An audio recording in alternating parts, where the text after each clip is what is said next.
I'm coming to you today for another well chat. And today I'm going to be speaking with Courtney McVeigh. She is an owner of the Divorce Counseling Center here in Georgia. And I probably did not say that right, but she helps counsel families that are going through divorce, have been through divorce for the parents and the children. And it's just been on my heart lately during this coronation time about what our kids are going through, what our teenagers are going through, how we are going through this as a family. And I know that Courtney and her family have already experienced some trials with COVID-19. And so I wanted to have Courtney on here to just share her expertise with us and share a little bit about what she and her family have been through. But Courtney, could you please introduce yourself and tell us a lot more about what you do? Sure. Thank you for having me, Candy.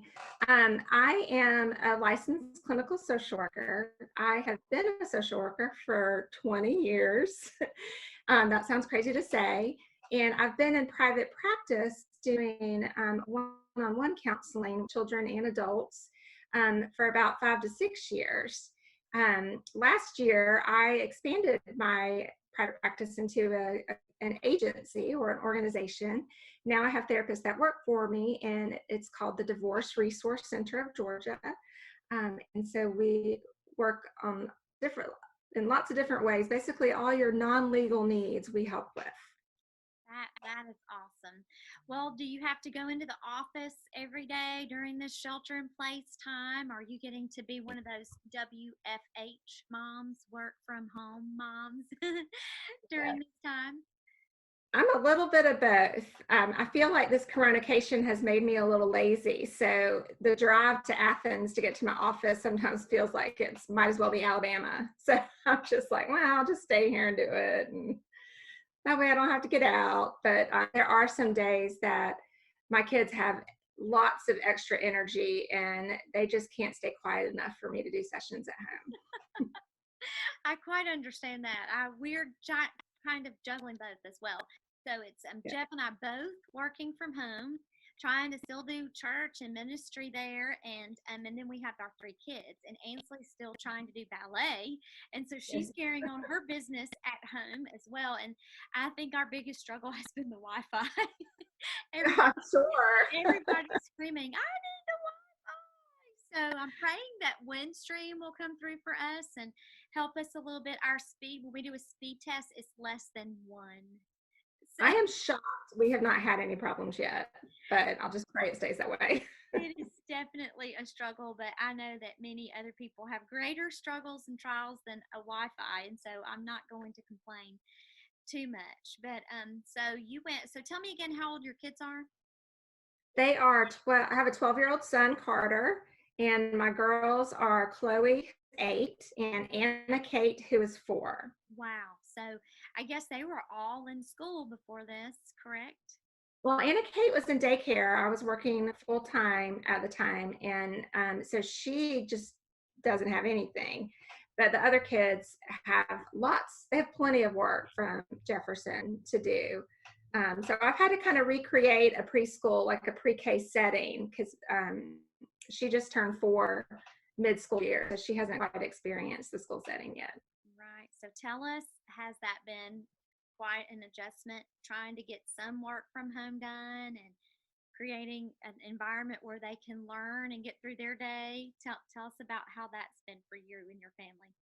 Yes, I mean, you and I are probably alike in this, but I'm a big planner and I need to know every single detail, small to big, of what this is going to look like. So even before the shelter in place order happened, I had printed out ABC work for the 4-year-old. I wore myself out rearranging the basement to make it look like a schoolroom.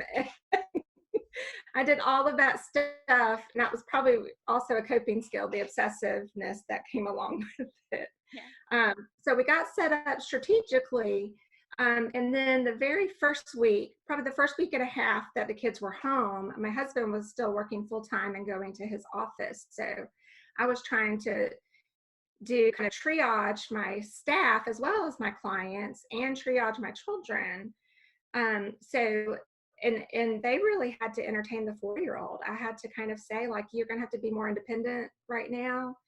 And then our COVID-19 rug that got pulled out from under us is that my husband, shortly at like a week and a half after the schools closed, lost his job. So he's been home, which honestly, if he hadn't been home, I don't know how I would have done this. I would be like asking my clients if they have any advice for me. Oh, gracious. Well, how has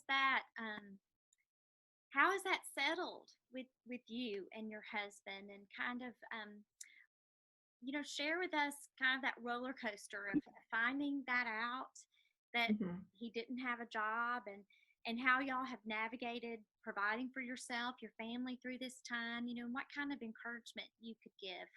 Because there are, I mean, I've lost track of the statistic now of how many people are on unemployment and have lost their jobs in America because of this. But if you could just share a little bit about your story there and how y'all have dealt with it, and give some people some encouragement. You know, the crazy part of this is that this is not our first job loss rodeo. So we've had training for this experience before. In our 14 years of marriage, we have both had terms where we have lost a job. And one of those times I was actually the breadwinner.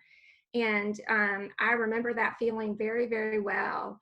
It was a stressful job. So all at once, you felt this weight come off, or I felt this weight come off of me at the same time that I felt like sucker punched in the gut. And then at the time, we only had one child. So going through the motions of taking care of him when I didn't feel like I had a lot to give because of that anxiety, um, was in a way, a lot easier than it is now. So even though we had that experience and we understand the feeling journey of that, we've got 3 kids now, and they don't even give us a whole lot of opportunity to go to the bathroom, much less like sit in our feelings and try to process things. So it's been something where we've just had to be really intentional about focusing on the silver lining and practicing lots of gratitude. And this has just been a huge faith builder.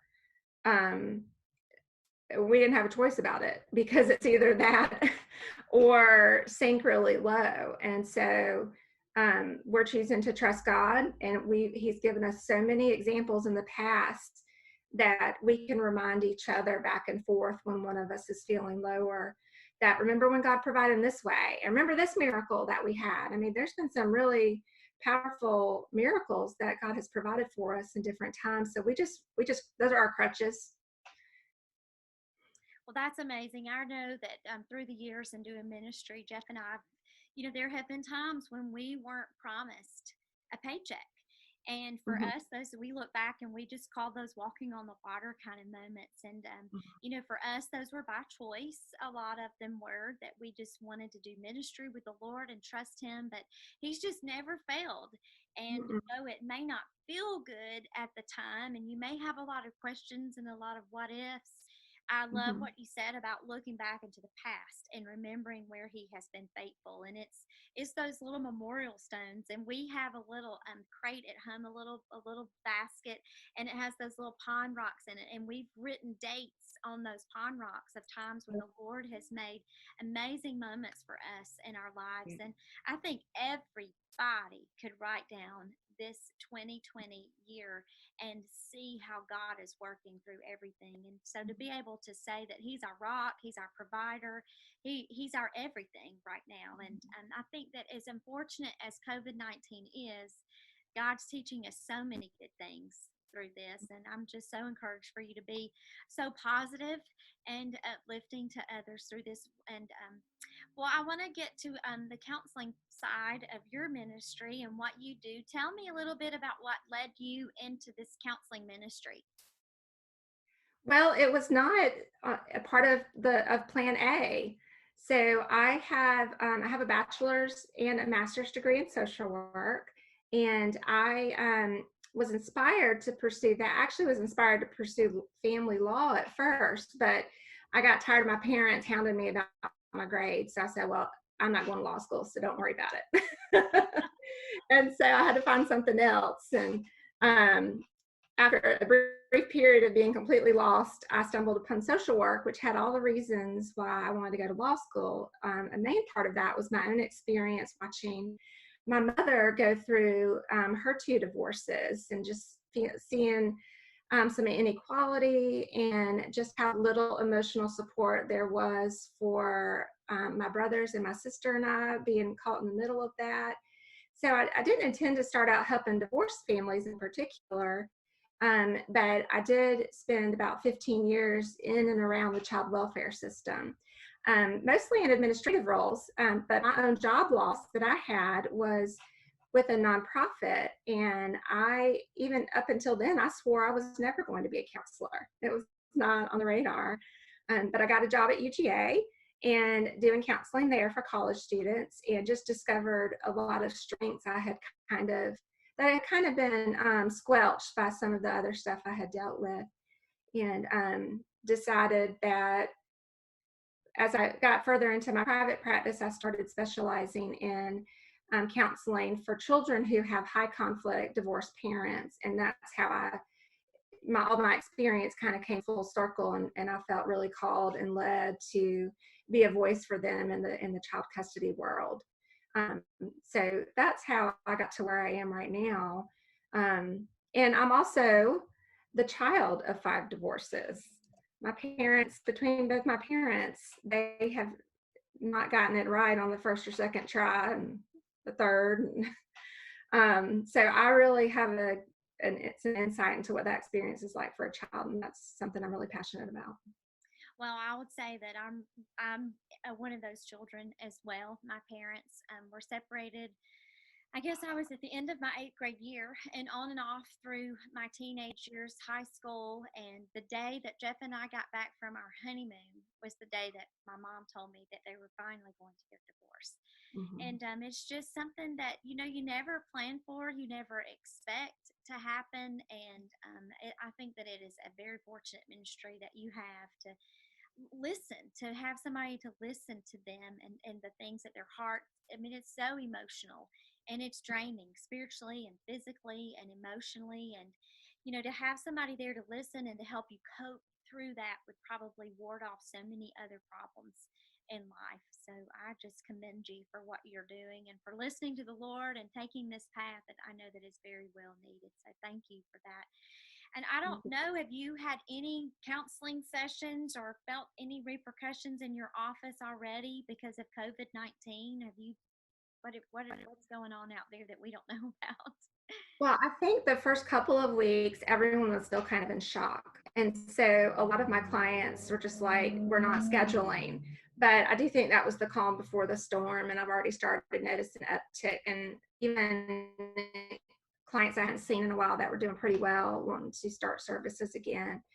I think the most disappointing thing for me is that, well, I mean, it's kind of universal that whatever was pre-existing for you is likely going to be exacerbated by this time right now. And so also what level of recovery you are at, or what level of support you have in your family. If they're the problem, then that's going to probably feel a lot worse being stuck together. My high conflict parents are fighting even more. And I just kind of want to shake them and say, show each other grace. So I am trying to help them deal with visitation and custody and things like that with with COVID issues going on.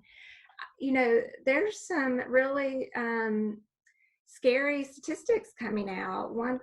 There was an article about a mental health crisis line that saw an increase of almost 900% in calls. And I just can't even wrap my brain around that. So I think that mental health is going to be something that's going to have to be top priority as we venture out of the physical health protections right now. That we're going to have to raise the alert level on mental health next. And I just want to let people know. I mean, I think a lot of the advice that's been given, if you go through the news, or one thing that I want to encourage people to do is really just know that you have lots of local resources. I know they get referred oftentimes to national hotlines, but I really think there's more power in the potential healing relationship with someone local that you can do counseling with, even over the computer. If anybody that's listening to this needs to find a local counselor, I have a great network of folks that I can refer them to. I have a team in place that have openings. We accept insurance. We do sliding, a lot of therapists do sliding fee scales. There's actually a Google sheet that is circling among my therapist colleagues of folks willing to work free or very low rates for first responders and essential workers. So I worry about their mental health because they're having to use survival skills right now. They can't even let themselves go there. But it's going to hit, and it's going to hit hard. So just knowing there is support, and get connected sooner rather than later. Right. Well, we'll be sure to post some of those agencies or links, or get your name and information out there as a contact, so that people can use that as a resource. And I know for myself, you just really have to control what your mind thinks about, and filling your mind with good things, because it's very stressful. I know it's stressful for me, and I feel like I have a safe haven to live in, and be with a family that I do love and that loves me. But for those who it's already difficult already, before COVID-19 even hit, I can't imagine just the stress level and how much it was magnified there. And then, yes, I have friends who are in the medical field, in the healthcare, taking care of these sick people. And I just talked to a friend on Friday and did a well chat with her. And she talked about how her and her nurse friends are having to sit beside those that are losing their life, and Mm-hmm. they have no loved one there to be with them. And I think they weren't trained to have to go through this. And so I can't imagine the effects of all of this when it's all said and done, and what's going to happen in the aftermath.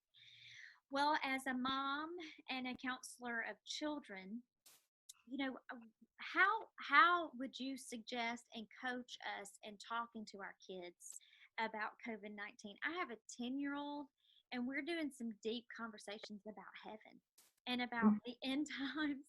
I mean, this is an experience that I have never experienced before, with COVID-19, having to shelter in place and to try to be positive, but and yet be a realist at the same time, and giving them the information that they need to know.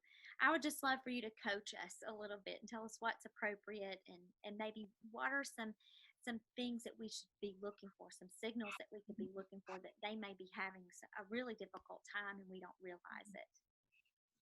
Yes, I mean, I've spent most of my career trying to explain really horrible and difficult things to children. So I've kind of come up with a little bit of a formula. Great. So I hope that's going to help everybody. So I'm gonna share my secrets. That shouldn't be a secret, but I do have kind of a strategy to this. So we're going to go through it step by step, okay? All right, so what I do when I'm explaining very difficult things is, one, you need to understand your child. A lot of the word age appropriate gets thrown around, but a lot of times we don't really understand what that means. And I would say change that to developmentally appropriate. So depending on your child's development, you kind of have an idea of how much they think in a very concrete, literal way, or how much they're able to think in an abstract way. And really, the concrete stuff lasts a lot longer than people realize. So I would say up until about age 10, the kids are really just processing things literally. And the more complex topics, they're starting to have questions about, but it's not really their default setting. Tell me what it is, and tell me in a way I understand. So you can pretty much describe anything in a developmentally appropriate way with using synonyms. So for example, COVID-19, another word that is equally accurate for that is a virus. Another word that's accurate for a virus is a sickness. caused by germs. Think about the language that your child already has and use that language that they already have to describe what's happening. Um, so the next thing I would say is use an analogy. Kids of all ages respond really well to analogies. So I'll give you a funny one. It wasn't funny at the time, but it's helpful. So when my son was about 3 years old, we went to go visit family, and he had a stomach virus, and it was just awful. And he gave that to every person at every house we went to that year. Now I would get calls like, okay, I got it now, and I got it now. That was the worst Christmas ever. So, that's a great analogy for saying, remember that time that you were sick and everybody else got sick, and we didn't have as much fun because everybody was sick. And so next time, if you have a virus, we might not be able to go somewhere for Christmas. And that's kind of like what the whole world's doing right now. Right. We're trying to not and the only difference is that when you have a stomach bug, and this virus is sneaky. So we're like using sneaky. Kids know that. This one's kind of sneaky. And so it is hiding, and we don't know where it's hiding. But we've got really smart people that are working real hard at their jobs that are going to figure this out. So we just have to wait for them. And remember that time we had to wait a long time for fill in the blank? So just kind of toggling between the concrete information, using developmentally friendly words, and the analogies and historical examples. Then what you can also do is point to your child's strengths during that time. Remember how this happened? Remember that time that you had your tonsils taken out and you had to spend a whole week out of school, and how hard that was. But remember that you were real patient with that, and you understood that your body needed some time to heal. And remember how your friends made your classmates made that poster and they sent a picture. And didn't that feel good to kind of reconnect with them, even though you couldn't see them in person? So just being able to use lots of examples like that, and you will settle a child real quick with that kind of information because they can process it. The hard stuff they can't process. Their little brains, that frontal lobe is just like, wow, I don't know what to do with this. And and so what happens with children is because that frontal lobe like rejects that information, it's not ready for it. It's like it's got to come out somewhere. So that's where you'll see sleep disruptions and you'll see behavior issues, and it's going to come out, but it's just not going to, process intellectually because their brain's not ready for that type of information. And that's how you get trauma symptoms and things like that. But you want to help them process it. So you start with their ability to process at their age level, and you tweak the explanation based on that. So, what do you foresee our kids that are our younger kids, maybe below middle school, if we could put them in two different categories? And I might not, you might would say differently, but if we could think about middle school and younger, and then middle school and up, like what should we be expecting from them emotionally, and looking for triggers that might need a little extra support from mom and dad, and what does that look like? Well, I think the first step is not to necessarily assume how they're going to respond. So definitely having a check-in without any assumptions. I do think that oftentimes our kids experience question fatigue, or like especially with teenagers, if you ask them a question, you're lucky to get a phrase in response. I agree. And so, and a part of that has to do with question fatigue. They just like, if the question, answer as little as possible is their default setting.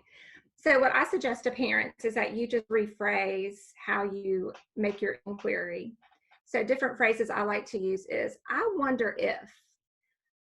So I wonder if this is something that you're really worried about. And then they can let you know. Or some kids might be feeling this way. I wonder if you're like them. So kind of like even playing a guessing game with the feelings might get a way for them to open up more. Pay attention to any changes in behavior with those older kids too. Just even a little bit of extra isolation. you may need to intervene. And, just because often worry more about the kids that hold things inside than the ones that are letting it out Right. in ways that you may not like. Those are the ones I would pay the closest attention to, because that means that whatever that feeling experience isn't getting out, and it's toxic on the inside. At least if somebody's, slamming a door, they got some of the feelings out. So just paying attention to your quieter ones too, and using some of that kind of phrasing to try to get them to open up. That's great. I know for us, we have like gracious, our kids are all spread out. So we have a 20-year-old, the millennial. She's staying really busy with trying to pursue Miss Georgia, but she also has her own business. So she's still really busy, and just teaching her how to cope during this time, and making sure she still gets every, just encouraging her to keep going, keep Mhm. pursuing all those dreams and goals. But then we have a 15-year-old son who is quiet already.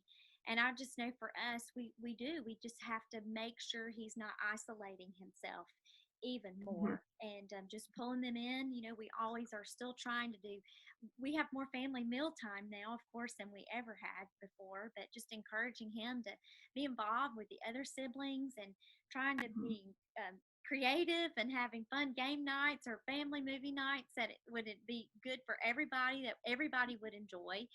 That takes a lot of planning and creativity on mom and dad's part, but it's worth it. I found that it is so worth it, and I think that any extra measures that we're doing now, we're probably going to be grateful for on the back end of this, and maybe warding off some of the issues that we would Mhm. have had to have dealt with.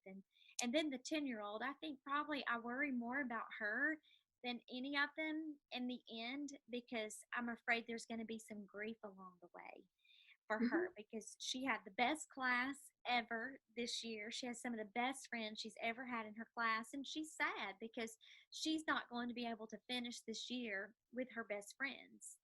And um, and I think about the seniors that are out there that should have been graduating and enjoying some of the best times of their life that they look forward to. And I know for me, I can have a lot of grace for my people in my home, and knowing that they are going through the same things that I'm going through, the same stresses. And so we do have to give each other a lot of grace. But at the same time, I know that there's a whole new level of having to sit and to listen and to hold and be physically affectionate with one another and loving. And I just can't imagine the encouragement that these type of kids and teenagers are going to need. And I don't know if you do any type of grief counseling, but I almost not fear it, but I feel like it's going to be a reality just as much as we're going to have to see people and counsel with people from PTSD with this, but Mhm. also on a grief standpoint. So I don't know if you can give any insight into how to love and encourage and handle that grief portion. Well, grief is the feeling that you have when you experience a loss. And this is a huge loss, and you described a whole lot of them. A loss of time with friends, a loss of tradition for those seniors, a loss of expectations, and a loss, just so many losses. So this grief that we're all experiencing, particularly for those that are missing out on kind of like a rites of passages and things like that, is very real. It's no different than if someone had died. And so it is the same kind of grief. Maybe the intensities or the severity is different, but it is the real deal. And so you can really take a lot of knowledge from just how to help somebody when somebody has died in their life, or if you've experienced a close death, and what kind of needs you had. Um, and then understanding that very much grief is super unpredictable. It doesn't just magically go away with time, and it comes in waves. And so some of the analogies I use with kids about grief is, or just even adults, is, like when you go to the beach, you wake up in the morning, you don't know what kind of water is going to be out there. You may want big waves to play in, or if you're like me, you want it very still and you want to lie on a float. and get lost at sea temporarily. But you don't know. You just have to wake up and find out what it's going to be like. And that's very similar to what our kids are experiencing right now. They may have days where, like, okay, I understand this. This is important. I can deal with this virtual version. Okay. But then may wake up one day and this just all sucks and nothing makes them feel better. Right. So as a supportive person, you've got to ride the wave with them too. I think we all need to be very careful about trying to fix too much for each other. And that intention, though good, can go the opposite direction. So when I did my own therapy as a young adult, one of the things that stuck with me that my therapist said was that sometimes you have to sit on your hands, like literally sit on your hands so that you don't try to make something happen. You don't try to fix a problem for somebody that ultimately you can't have that much control over. So really just bearing witness to your children's pain right now and their grief, um, and then doing things like distractions or asking them what would help, using like symbolic gestures, I think can be very powerful too. So even if it's, you know, getting a stuffed animal that's wearing a cap and gown and doing a little pretend ceremony, or sometimes, I know it sounds crazy, but sometimes I've even suggested things like, burying something symbolically. And so just kind of checking in with yourself and allowing yourself to be creative, not passing judgment on yourself for how you're feeling that day. It's not going to be logical. So don't beat yourself up for thinking like, it's not logical that I feel this way. Logic's out the window. We're not going to worry about that.